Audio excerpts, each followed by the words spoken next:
Hey, this is Kuldeep Singh. Welcome to our Biology with Kuldeep. I hope आप सब students अच्छे होंगे और अपनी बोर्ड एग्ज़ाम की तैयारियों में लगे हुए होंगे। पिछले लेक्चर में हमने जनन के बारे में बात की कि जनन क्या है, जनन का क्या महत्व है और जनन कितने प्रकार से होता है। आज जो हम बात करने वाले हैं वो हमारे पास है पॉलिनेशन यानी कि परागण। हम परागण शुरू करें उससे पहले हम ये जान लेते हैं कि जो पौधे हैं पौधों में लैंगिक जनन भी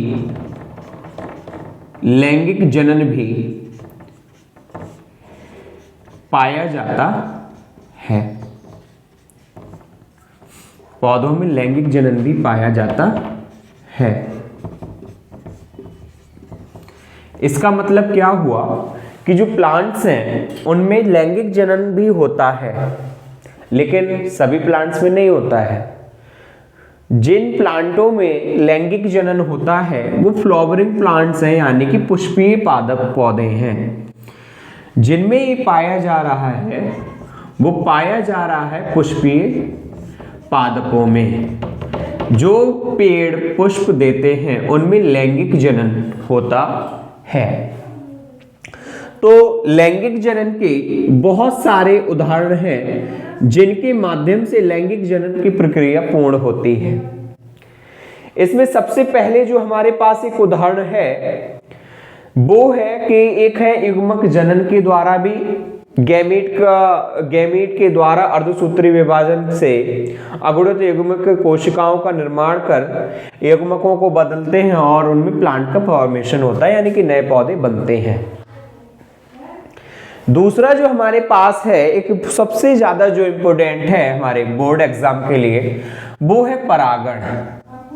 यानी कि परागण मीन्स पॉलिनेशन। जो मोस्ट इंपोर्टेंट है आपके बोर्ड की दृष्टि से, जो पूछा जाएगा कि परागण क्या है, परागण कितने प्रकार का होता है या परागण के क्या लाभ हैं, उस हिसाब से ये बोर्ड की दृष्टि से बहुत ज्यादा इंपोर्टेंट है। तो पुष्पीय पादपों में लैंगिक जनन की प्रक्रिया पाई जाती है, जिसमें हमने युग्मक जनन की बात कर ली। अब जो हमारा इसमें दूसरा प्रकार आता है जो मोस्ट इंपोर्टेंट है वो है परागण। परागण की परिभाषा ये कहती है कि फूल के पुष्प के पराग कणों का वर्तिकाग्र पर पहुंचना परागण कहलाता है। पुष्प के पराग कणों का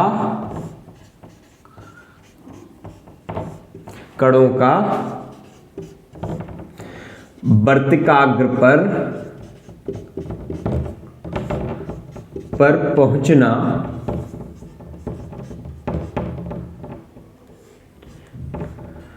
परागण कहलाता है।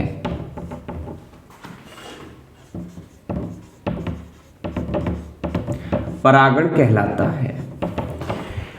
अब हम ये बात कर लें, जो पौधे हैं जो लैंगिक जनन की प्रोसेस को अपनाते हैं उनमें पुष्प के 4 भाग होते हैं। सबसे पहला है हमारे पास बाह्य दल, दूसरा है हमारे पास दलपुंज, तीसरा हमारे पास है पुंकेसर या हम इसे बोल सकते हैं पुमंग,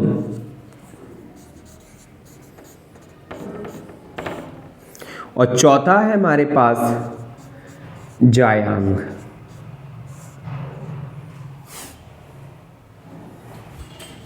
कोई पुष्पीय संरचना को हम लेते हैं और इस प्रकार से उस पुष्पीय संरचना में एक किल्लियां लगी हुई हैं, हरे हरे कलर की किल्लियां आपको दिखती होंगी। उसके बाद में ये दलपुंज है यानी कि इनमें फूलों की पंखुड़ियां हैं जो इसमें प्रेजेंट हैं। इसके साथ में क्या है कि इसी के साथ में एक स्टिग्मा यानी कि वर्तिकाग्र कहलाता है, जो ऊपरी हिस्सा है, ये हिस्सा कहलाएगा वर्तिकाग्र, ये हिस्सा कहलाएगा वर्तिका, जो नली के रूप में होती है। ये जो हिस्सा है ये कहलाएगा अंडाशय। और दूसरी भाषा में हम बात करें तो इस हिस्से को ही हम कहेंगे जायांग। अब यहाँ पे आपका दो क्वेश्चन ये बनता है कि पुष्प का स्त्री वाला भाग जो है, स्त्री जनन अंग क्या है? तो स्त्री जनन अंग है जायांग। पुष्प में स्त्री जनन अंग जायांग कहलाता है। साथ में आपने ये देखा होगा कि इस तरह से कुछ संरचनाएं पुष्प में निकली रहती हैं। इन संरचनाओं को हम पुंकेसर कहते हैं।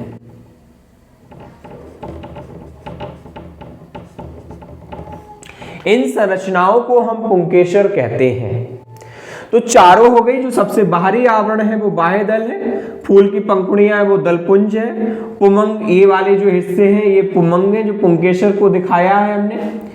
और जायांग एक स्त्री जनन अंग है, जो फूल के स्त्री जनन अंग के रूप में जाना जाता है।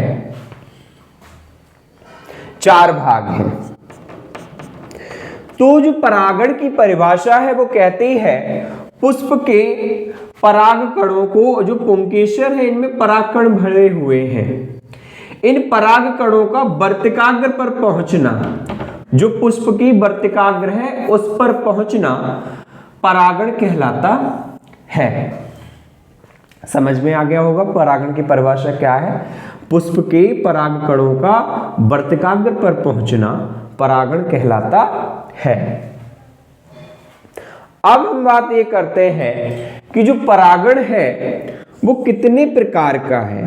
तो परागण दो प्रकार का है। एक है स्वपरागण और दूसरा है परपरागण।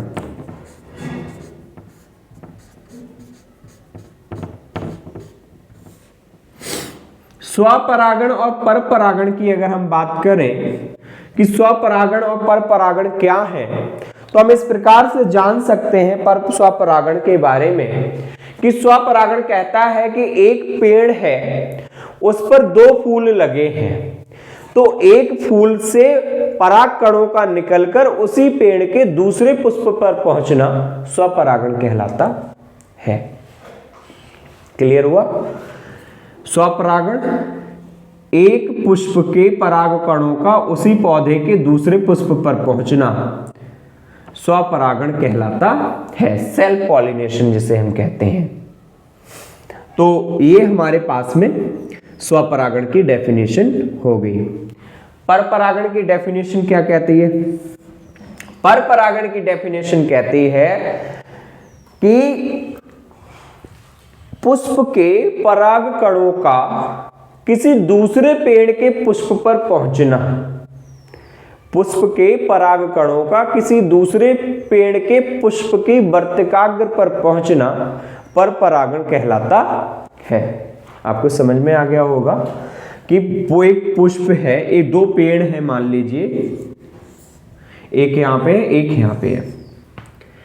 इसके पुष्प एक इसी पेड़ पे ये था पुष्प लगा हुआ, तो इसके परागकण निकल के इसी पौधे के दूसरे पुष्प पर पहुंच गए। ये क्या है? सेल्फ पॉलिनेशन है। दूसरा परपरागण क्या है कि इस पुष्प के परागकण निकलकर दूसरे जो पौधा लगा उसके पुष्प पर पहुंचेंगे, वो घटना परपरागण या वो प्रक्रिया परपरागण कहलाएगी। क्लियर हो गया होगा कि परपरागण क्या है और स्वपरागण क्या है।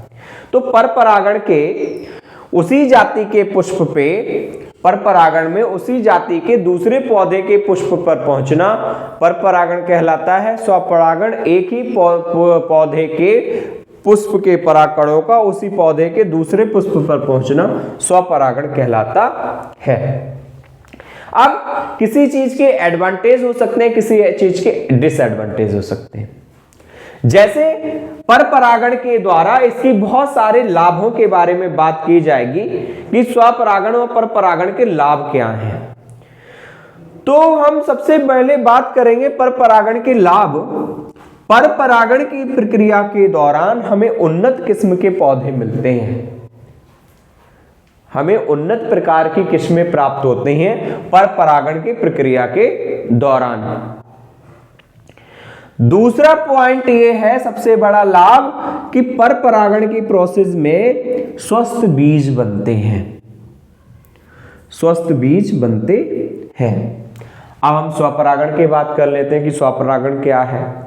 स्वपरागण के लिए किसी और माध्यम की आवश्यकता नहीं होती है, कोई बाह्य माध्यम की होना जरूरी नहीं है, क्योंकि हमें ये पता है पर परागण के प्रोसेस में, पर परागण की प्रोसेस जो होती है वो जीवों के माध्यम से, जल के द्वारा, कीटों के माध्यम से, विभिन्न प्रकार से होती है, अलग अलग प्रकार से होती है। यानी कि अलग अलग प्रकार के जंतु उन स्वपरागण की या पर परागण की प्रोसेस को अपनाते हैं। तो पर परागण में कीटों का माध्यम होना चाहिए, जंतुओं का माध्यम होना चाहिए, जो एक पुष्प के परागकणों को दूसरे पौधे पर लगे पुष्पों तक पहुंचाएंगे। स्वपरागण में ऐसा नहीं होता है, वो स्वयं हो जाता है। जैसे स्वपरागण के उदाहरण की बात हम करें, हमारे पास है सदाबहार। सदाबहार है, एक ही पुष्प के पौधों में हो रहा है। गुल मेहंदी है, मूंगफली है, खट्टी बूटी है, ये सब स्वपरागण के उदाहरण हैं। लेकिन इनके द्वारा क्या है कि कीट के द्वारा होगा, वायु के द्वारा होगा, विभिन्न प्रकार से होगा। जैसे हमारे पास में एक उदाहरण आता है सूरजमुखी। सूरजमुखी उदाहरण है पर परागण का। दूसरा गेंदा, ये उदाहरण है पर परागण का। इन सब में कीटों की आवश्यकता होती है जो एक पुष्प के परागकणों को किसी दूसरे पौधे के पुष्प पर पहुंचाने की प्रक्रिया को करते हैं और वहां नए लैंगिक जनन का स्वरूप अपनाया जाता है। आपको समझ में आ गया होगा। आज हमने पहले ये जाना कि पौधे जो हैं वो लैंगिक जनन भी करते हैं, जो पुष्पीय पौधे हैं वो लैंगिक जनन को अपनाते हैं। दूसरा हमने जाना कि लैंगिक जनन का एक माध्यम है परागण, जिसे हम पॉलिनेशन कहते हैं। उन परागण की प्रोसेस में क्या होता है कि पुष्प के परागकणों का वर्तिकाग्र तक पहुंचना परागण कहलाता है। परागण का जो प्रोसेस है वो दो प्रकार से, यानी कि दो प्रकार का परागण होता है। एक है स्वपरागण, दूसरा परपरागण।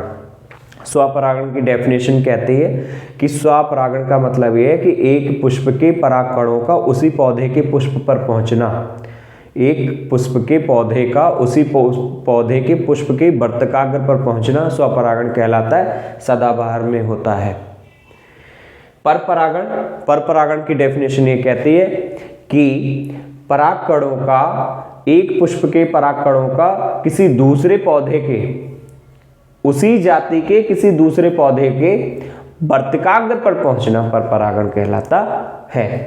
ये सूरजमुखी गेंदा में होता है।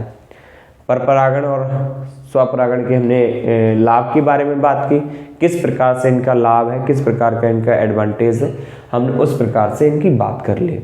तो ये है, समझ में आ गया होगा, इम्पोर्टेंट है बोर्ड की दृष्टि से। इनमें सबसे ज़्यादा एक जो टॉपिक पूछा जाता है वो ये है कि परपरागण और स्वपरागण में अंतर क्या है, वो मोस्ट इम्पोर्टेंट है। बोर्ड की दृष्टि से पूछ लिया जाता है कि बताइए दो अंतर बता दीजिए परपरागण और स्वपरागण में, तो वो आपको बताना है। या परपरागण क्या है, परागण के प्रकार क्या हैं, उनके बारे में बताइए। तो आई होप आप लोग लिख लेंगे और आपको समझ में आ गया होगा। तो मेहनत कीजिए, मेहनत करोगे तभी उसका फल मिलेगा, बिना मेहनत किए कुछ नहीं मिलता है। ठीक है, तो मेहनत कीजिए, जितना लग जाओगे अभी से, अभी भी थोड़ा टाइम है, 6 जनवरी ही हुई है, लेकिन टाइम अभी है। अगर पढ़ लोगे तो बहुत बड़ा आपको कामयाबी मिल जाएगी, और अगर नहीं पढ़ोगे तो आपको कुछ नहीं मिलेगा। तो ये पढ़ने के ऊपर है, और फिर पढ़ना ही है। जब पढ़ाई कर रहे हो तो पढ़िए मेहनत से, नहीं पढ़ना है तो एडमिशन लिए काहे को, मत लो एडमिशन। ठीक है, तो पढ़िए, और वीडियो पसंद आए तो लाइक शेयर एंड कमेंट कीजिए, और चैनल को सब्सक्राइब जरूर कीजिए। Thanks for watching.